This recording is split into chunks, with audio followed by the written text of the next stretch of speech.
seguirte y amarte, vivir para adorarte, en tu cruz renovarme, seguirte sin cansarme. Cada día empezar de nuevo. ¿Cómo decir? Muy bien, vamos a poner esa palabra. Muy bien, no encuentro otra palabra, pero muy deseosos de seguir. La serie se llama Ayer, Hoy y Mañana. Y vamos a hablar en la serie de profecías. Lo que Dios dijo ayer y fue, lo que Dios dijo hoy y es, y lo que Dios dijo y será. Y la semana pasada hablamos creando el cimiento de la serie, y es la palabra de Dios. Y vimos por qué podemos decir, asegurar, estar bien firme, que la palabra de Dios es la palabra de Dios y que salió de la boca de Dios. Amén. Hoy quiero hablar de algo muy importante, pero yo quiero que en la medida en que vaya hablando sobre esto que voy a hablar, usted se haga esta pregunta: ¿por qué? ¿Por qué Dios quiso revelar esto? Hoy voy a hablar de lo que Dios le reveló a Daniel a través de un sueño a Nabucodonosor. Me voy a remontar hacia atrás 600 años antes de Jesús. Un joven judío, muy cómodo, dice la palabra que era de familia noble o de príncipes en Israel. Pero llegó Nabucodonosor, el rey del imperio babilónico, y acabó.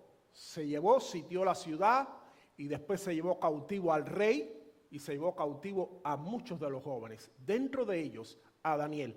Hago una salvedad. En este momento que ocurrió esto, alrededor del año 600 antes de Cristo, es que se perdió el arca del templo de Israel. El arca que todavía están buscando, en ese momento fue que se perdió. Algunos creen que los judíos la escondieron para que no cayera en manos de nadie. Bien, este joven Daniel tenía no más de 20 años, era un teenager. Pero cuando llegó cautivo a Babilonia, él y tres amigos hicieron un pacto. Un pacto en su corazón y dijeron: no nos vamos a dejar contaminar por nada aquí. Y vamos a seguir honrando, amando, buscando y sirviendo a nuestro Dios. Quiero que usted tome esto en mente. Un joven de menos de 20 años. A este joven Dios lo usó de una manera poderosa, al punto de revelarle a este joven las grandes profecías bíblicas. Dicho sea de paso, quiero que se estudie para el próximo domingo el capítulo 9 de Daniel, porque voy a hablar de las 70 semanas. Hoy voy al capítulo 2. Y yo quiero que usted piense en este joven. Las cualidades, el compromiso, el amor, el celo que tenía este joven por Dios. Hasta el punto que Dios lo usó de una manera. Le reveló lo que a nadie le había revelado. Dios lo quiere hacer contigo hoy. Quizás no te va a revelar nada nuevo porque ya lo reveló en la palabra, pero sí te va a usar de una forma extraordinaria si tú te dejas usar. Si tú, al igual que Daniel, joven que estás aquí, mayor, en tu corazón tú dices: yo voy a servir a Dios y no me voy a contaminar, Dios te va a usar grandemente. Pues este joven llegó a la corte y rey Nabucodonosor hizo algo, y es que tomaba a los nobles, a los hijos de los príncipes, y los ponía en la corte para que estuvieran cerca de él, los enseñaba y lo usaban. Ahora quiero hacerte una pregunta. ¿Qué tú pensarías si yo tuviera la facultad o la revelación de Dios para decirte quién va a ser el próximo presidente? ¿Hillary o Trump? Hay algunos que dicen ninguno de los dos, pero bueno, si tú tuvieras la facultad de decírselo. Pero no obstante a eso, si tuviera la facultad de decirte los 10 próximos presidentes, si es que Dios no viene antes, si se los dijera, ¿qué usted diría? Pero no solo eso, si le dijera lo que va a suceder en el mundo en los próximos 100 años, que tú y yo no los vamos a vivir. Pero no eso, si te dijera lo que va a pasar en 2500 años. Eso fue lo que Dios le reveló a Daniel. Dios le dio varios sueños. Si usted lee el capítulo 2, fueron varios sueños. Recuérdese, mientras que yo le empiece a dar todos estos datos que le voy a dar, le voy a hablar un poco de historia hasta la actualidad para que podamos entender el plan de Dios. Yo quiero que usted se pregunte ¿por qué? ¿Por qué Dios lo hizo?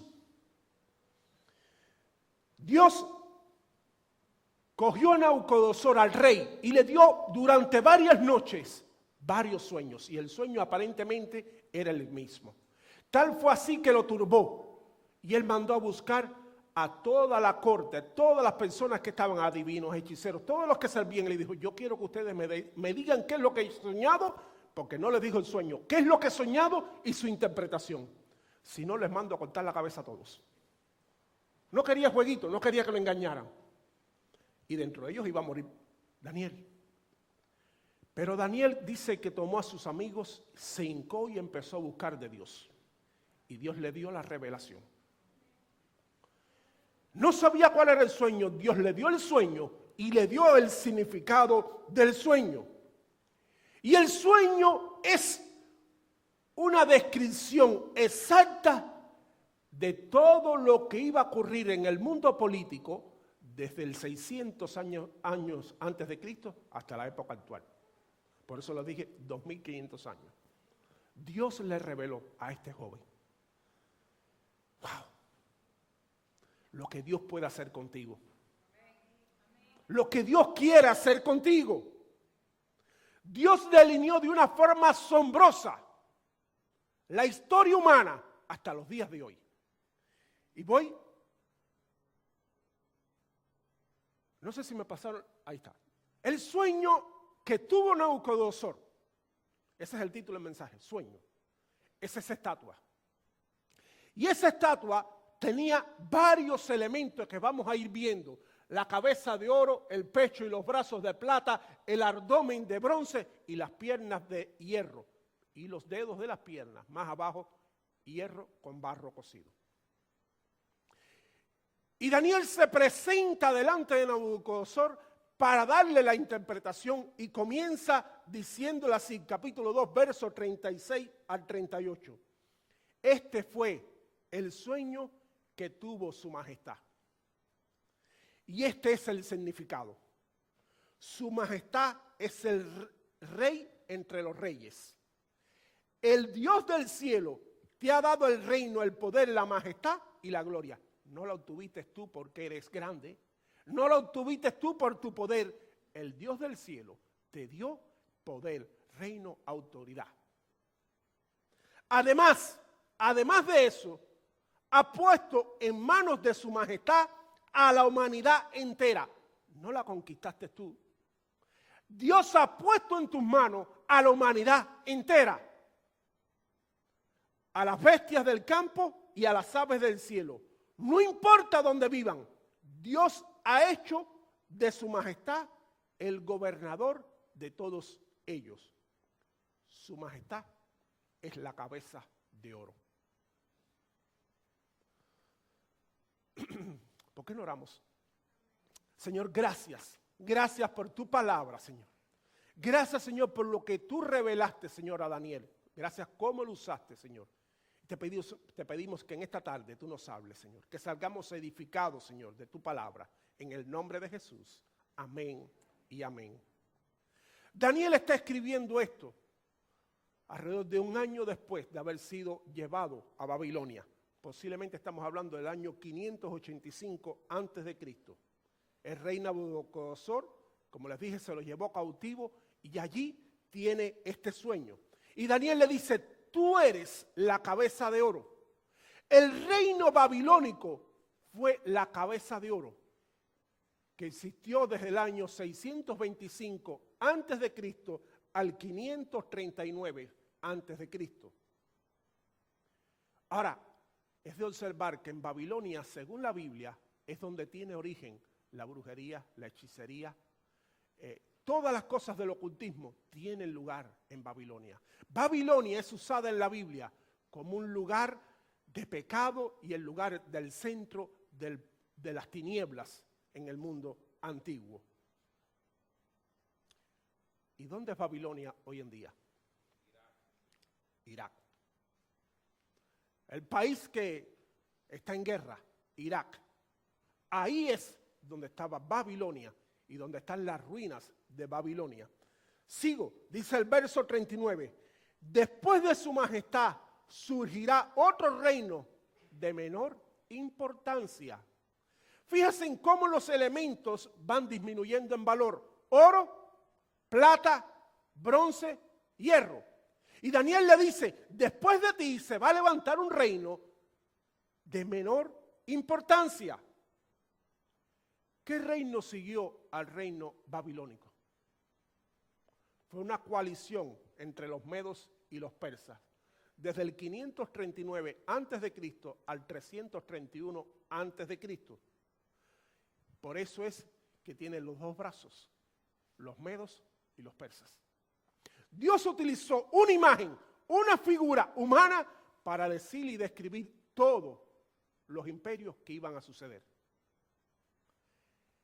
Daniel fue testigo de esto, como lo vimos la semana pasada cuando les hablé de la mano en la pared. Esa misma noche acabó el imperio babilónico y fue dado a Ciro, los medos y los persas, los cuales entraron y acabaron en Babilonia, tomaron el control. Sigue el verso 39. Luego vendrá un tercer reino que será de bronce y dominará sobre toda la tierra. Dicho sea de paso, en las imágenes usted va a ver un animal debajo. Ese animal es el capítulo 7 de Daniel, porque después Daniel tiene una visión donde le dice cada reino y ejemplificado con un animal.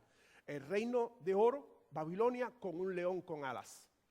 El reino de los medos y los persas con un oso furioso que estaba con un lado más levantado que el otro y con 3 costillas en la boca. Y este tercer reino, dice, luego vendrá un tercer reino que será de bronce y dominará sobre toda la tierra. Esto no lo dice de los anteriores. ¿Cuál fue el reino que sucedió a los medos y los persas?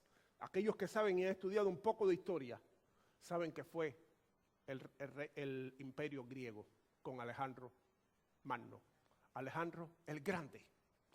¿Y por qué lo ejemplifica en capítulo 7 con un leopardo, con el animal más veloz? Porque Alejandro, a los 21 años, fue declarado rey sobre el imperio. 21 años, Alejandro comenzó a conquistar y murió a los 33 años. ¿Saben dónde? Babilonia. En 12 años, Alejandro conquistó más que todos los demás imperios. Y murió en Babilonia diciendo, ya no me queda más nada que conquistar. Murió de causas que hoy en día todavía no se explican, si fue una fiebre, si fue el exceso de droga, si fue el homosexualismo, si fue que lo envenenaron. Hasta el día de hoy no se sabe de qué forma murió Alejandro. Pero el imperio griego comenzó ahí, en el 331, y duró hasta el año 168 antes de Cristo. Llegó una conquista tremenda. Dicho sea de paso, Alejandro, el imperio griego, donde quiera que fue, llevó el idioma. Hoy en día conocemos que para usted hacer negocio en el mundo de hoy, todavía hoy en día, es el inglés. Bueno, antiguamente el idioma universal era el griego. Alejandro llevó el griego a todo el mundo conocido. Por eso, hago la salvedad, cuando vemos en el Nuevo Testamento que fue escrito en griego, Jesús hablaba griego a pesar de que hablaba también el hebreo, porque era el idioma que se llevó a todos los países o a todo el reino conquistado, era el griego. Como les dije, a los 33 años muere en Babilonia. ¿Y qué sucede? No tenía descendientes. Era un niño, un bebito. Los 4 generales principales, Seuluco, Ptolomeo, Lisiaco y Casandro, se dividen el imperio. Ptolomeo, Egipto, Siliaco, Asia, Casandro, Grecia y Lisiaco, Turquía, lo que es hoy Turquía. No voy a entrar mucho más en la historia, pero la Biblia solamente se concentra después entre el reino Ptolomeo y el reino que va a Asia, porque ellos dos fueron los que tuvieron predominancia sobre la tierra de Palestina. Se divide el reino y el reino comienza a funcionar con estos generales. Después empiezan las luchas de poder entre ellos hasta que el imperio se cae por sí solo. Y luego vemos el verso 40. Finalmente vendrá un 4º reino, sólido como el hierro, y así como el hierro todo lo rompe, destroza y pulveriza, este 4º reino hará polvo a los otros reinos. El imperio romano, representado con las 2 piernas. ¿Por qué? Porque estaba Alejandría y estaba Constantinopla, que hoy en día es Estambul, la capital de Turquía. Ahí estaban las 2 cabezas del imperio romano. Y este imperio duró alrededor de 600 años, hasta el año 400 algo después de Cristo. Ahora, fue un imperio que acabó. Aquellos que han estudiado historia saben que el imperio romano fue tremendamente cruel. Eran expertos en torturar a la persona sin que muriera. Por eso cuando Jesús viene y está la tierra bajo el imperio romano y es llevado a crucificar, primero pasa por ellos y le dan con el látigo los 39 azotes. Y como ustedes vieron, han visto en la película, en la punta del látigo ponían pedazos de hierro o de hueso para que cuando diera, acabara con la piel de la persona. Eso lo sufrió nuestro Señor, porque cuando Él murió fue bajo el imperio romano. Ahora, el imperio romano no dejó de existir. Y usted me dice, bueno, pero no terminó en 400 años. No, el imperio romano siguió existiendo disfrazado. Y se combina y se disfraza de un imperio político a un imperio religioso. Constantino, el emperador que acepta el cristianismo en el año 325, elige a un pontífice en Roma para guiar a la iglesia. Y este pontífice entonces empieza después con la sucesión y hoy en día es lo que vemos como el Sacro Imperio Romano, Apostólico y Católico. Que llegó y controló toda Europa, igual que el imperio político. En Europa hasta los días de hoy no se mueve nada sin contar con el Papa. Todos los reyes tenían que contar con el Papa para hacer algo. Hasta tal punto fue el dominio que ejerció este imperio. Y comenzó a abolir la Biblia. Y la Biblia no se podía estudiar y no se podía tener incluso. Y llegamos al año 1525 y un monje católico se da cuenta, se indigna por lo que estaba sucediendo y ve a una persona enviada por el Papa que comienza a vender las indulgencias. Y venía con un cofrecito y decía y pregonaba, si tú pones una moneda, el Vaticano te perdona 50 años en el purgatorio. Cosa que no está en la Biblia. Y Martín Lutero, que era este monje, se indigna. Y se indigna de tal manera que coge y clava 95 tesis en la catedral en Alemania, por las cuales protestaba, porque la iglesia se había ido de la verdad del evangelio. Y lo mismo que habían hecho con los anteriores, el Papa lo condena a muerte. Pero el rey de Alemania le da protección y lo protege. Y después hacen un concilio y lo mandan a buscar. Y delante del concilio está Martín. Y el Papa con todos los cardenales le pregunta, aquellos que han visto la película lo saben, ¿tú escribiste estas tesis? Y él le dice, sí, yo las escribí. Y el Papa le dijo, si no te retractas, eres hombre muerto. Y Martín sacó de su bolsillo una pequeña Biblia que tenía y la puso encima de la mesa y le dijo, si ustedes me comprueban con la Biblia que estoy equivocado, yo me retracto. Ninguno les pudo decir que estaba equivocado porque no conocían la palabra de Dios. Ninguno conocía, ni siquiera el Papa conocía la palabra de Dios. ¿Saben ustedes cuándo se vino a abrir la Biblia en el Vaticano? En el Concilio II, que se llevó a cabo hace poco, 1962 hasta el 63, con el Papa Pío XXIII. Y cuando el Papa Pío XXIII se dio cuenta de lo que la iglesia había hecho, lloró y llevó a cabo el concilio. Y lo primero que hizo fue que sacó el latín de las misas. Aquellos que llevan muchos años se recuerdan que antiguamente, si usted iba a la iglesia católica, todo era en latín. Mandó a quitar los santos, aunque muchas iglesias todavía hoy lo tienen como conveniencia, y introdujo la música en la litúrgica. Se dio cuenta del grave error que había hecho la iglesia. Por 18 siglos se había apartado y a tantas personas que mataron. Ahora, a ningún otro líder en el mundo los reyes le dan tanta honor como al Papa. Donde quiera que llega hoy en día, los primeros mandatarios van a recibirle. Llega el líder de los musulmanes o llega el líder de cualquier otra religión y pasa inadvertido. Pero donde llega él, hay que recibirlo con honores, los primeros ministros de cada nación. Ahora, llegamos a fines de los años del siglo XIX. Y Dios, a través del Espíritu Santo, levanta un movimiento en Europa con un hombre particularmente llamado Teodoro Herzl, judío, el cual el Espíritu Santo pone en él el deseo de volver a la tierra que por 2000 años habían estado dispersos. Y pone en este hombre ese deseo, el mover del Espíritu Santo de regresar a su tierra. Pero también vemos que a fines del siglo XIX, Satanás, sabiendo que le quedaba poco tiempo, levanta a otro hombre con una teoría. La teoría de la evolución de las especies.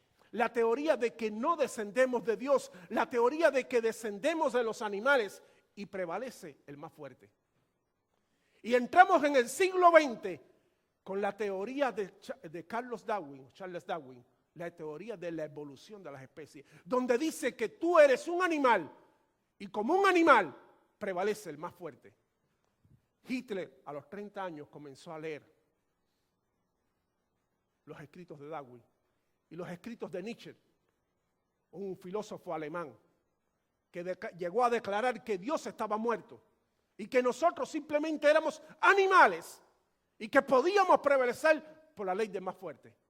Y esto llevó a este hombre, a Hitler, a hacer lo que hizo y pensar en la raza superior. Y comenzó a pensar que él era el elegido de Dios para crear esa raza superior.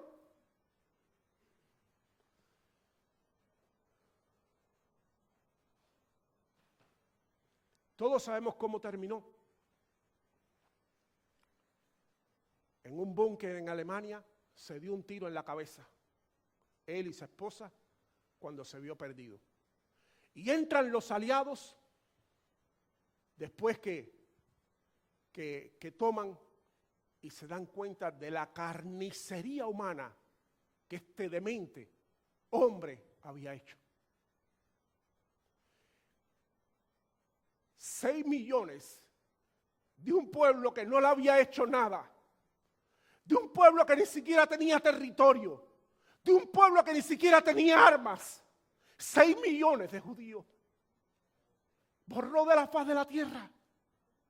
Cuando entré en Jerusalén, al monumento del holocausto, y yo entré a la parte allí de los niños, el corazón se me partió. 1 millón de niños. Este hombre mató. ¿Por qué? Si los judíos no tenían ni territorio, no tenían armas, no tenían ni siquiera una pistola, ¿por qué este odio para exterminar a 6 millones? Ningún psicólogo en los días de hoy se puede explicar por qué este hombre lo hizo.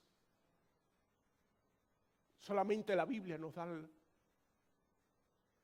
la explicación, porque fue un instrumento utilizado por Satanás contra el pueblo de Dios, para acabar con el pueblo de Dios. Se levanta después de la Segunda Guerra Mundial un país con el poder político, económico, como los Estados Unidos. 5 años después, la Unión Soviética, con la Unión de Repúblicas Socialistas Soviéticas, y comienza la llamada Guerra Fría entre las dos potencias en el mundo. ¿Por qué Guerra Fría? Porque no se tiraron un tiro, solamente era de palabra. Dime, yo te diré, hasta la crisis de los misiles en Cuba en el año 61, que muchos recordarán, que fue la parte más cercana en que tuvimos a la Tercera Guerra Mundial. Y después, 1989, fíjense cómo se va desencadenando las cosas. Mikhail Gorbachev, el presidente de la Unión Soviética, va al Vaticano, y en el Vaticano se dirige al mundo completo y le dice: quiero decirle a todas las naciones que el comunismo ha fracasado en Rusia. Y que abren las puertas al comercio y abren las puertas. Y se cae el muro socialista. Y se empieza a dividir la Unión Soviética. Pero eso no hizo más fuerte a los Estados Unidos. Estados Unidos entra al siglo XXI con una decadencia moral y económica. Y como decía, aquellos que me han escuchado durante años, hace muchos años lo he venido diciendo, los últimos acontecimientos históricos tendrán que sacar a los Estados Unidos de la primera potencia mundial y pasarlo a Europa. Hoy en día, estamos viendo delante de nosotros lo que está sucediendo. Y me lleva al verso 41 y 43.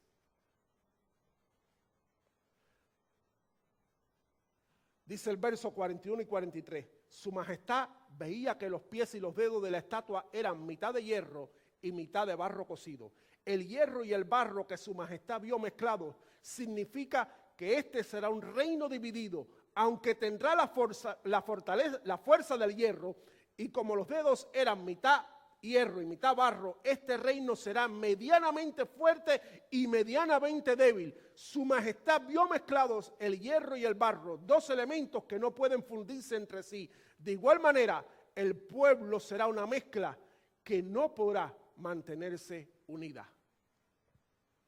Hace unos años atrás, pensar en una nación, en una Europa, donde fuera todo el mundo junto, era imposible.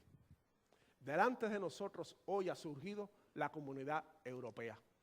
Yo no sé cuánto han viajado allá, pero es asombroso. Usted pisa un país de la Comunidad Europea y guarda ese pasaporte en el bolsillo porque no le hace falta para más nada. Ya, hay una sola frontera. Hay una sola moneda, el euro. Circulan todas. Lo mismo puedes comprar en España que puedes comprar en Grecia, Italia, Alemania, Francia e Inglaterra. Delante de nosotros se ha unido, se ha vuelto a restablecer el antiguo imperio romano. Hoy en día son 28 naciones, pero la Biblia dice que van a quedar 10 naciones.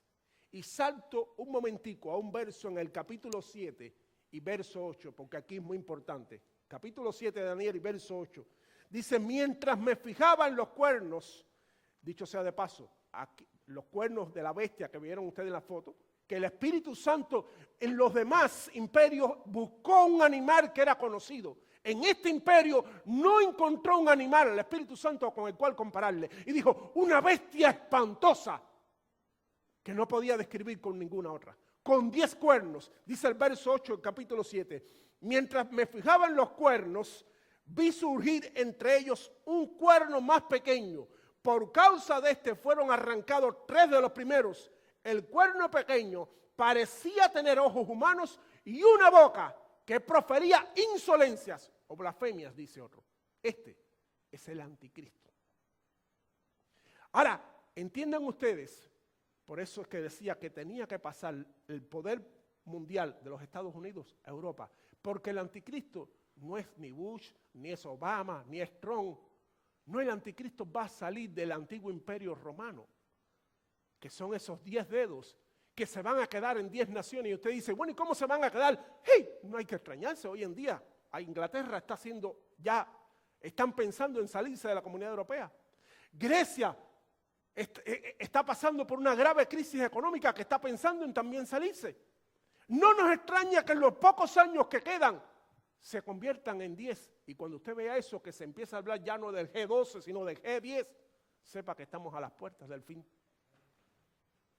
Que estamos a las puertas de que todo esto cumpla y tenga su cumplimiento exacto. ¿Y después qué? ¿Y después qué es? Verso 44 del capítulo 2.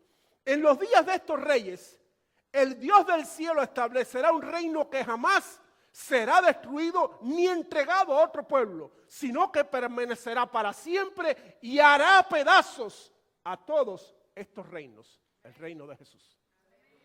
Ahora quiero hablarte de 4 verdades que tiene este reino del Señor. La primera, será un reino que será establecido después de estos 4. Dice, después de estos 4, después de que pasen, será establecido el reino del Señor. Segundo, triunfará sobre todos los demás. Tercero, permanecerá para siempre. Esta semana que terminó, comenzamos a estudiar el libro de Lucas cada semana y comenzamos con el capítulo 1 en los oasis. ¿Se recuerdan lo que dice el capítulo 1? Cuando el ángel se le aparece a María, lo que le dice, su reino no tendrá fin. El hijo que vas a tener, su reino no tendrá fin.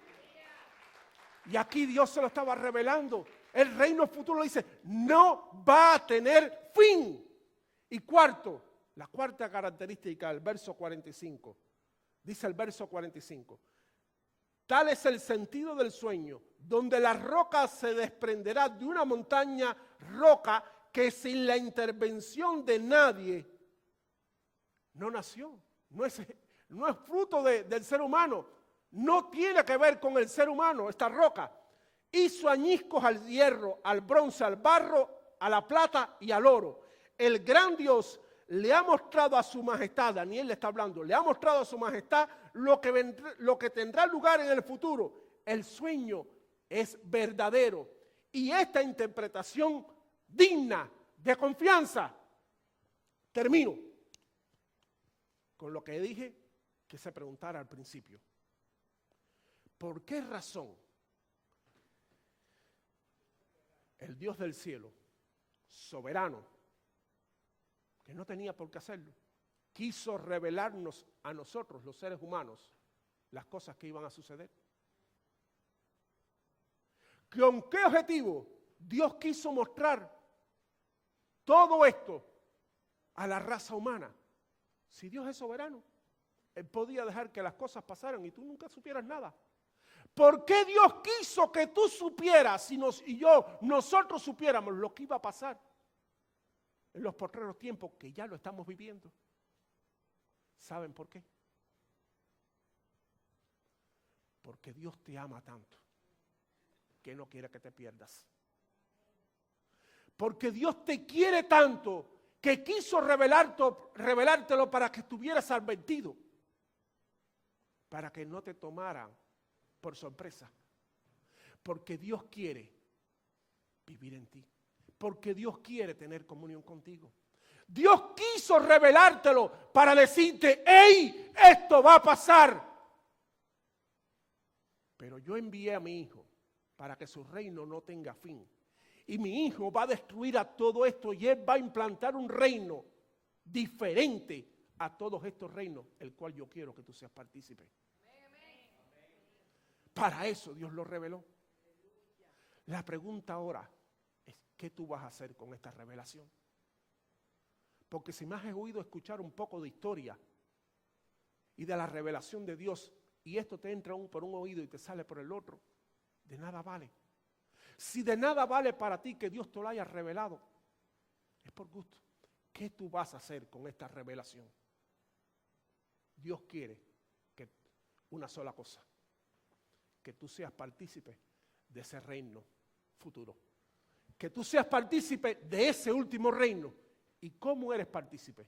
De la única forma en la cual se puede entrar dentro de ese reino, y es a través de la sangre de Jesús.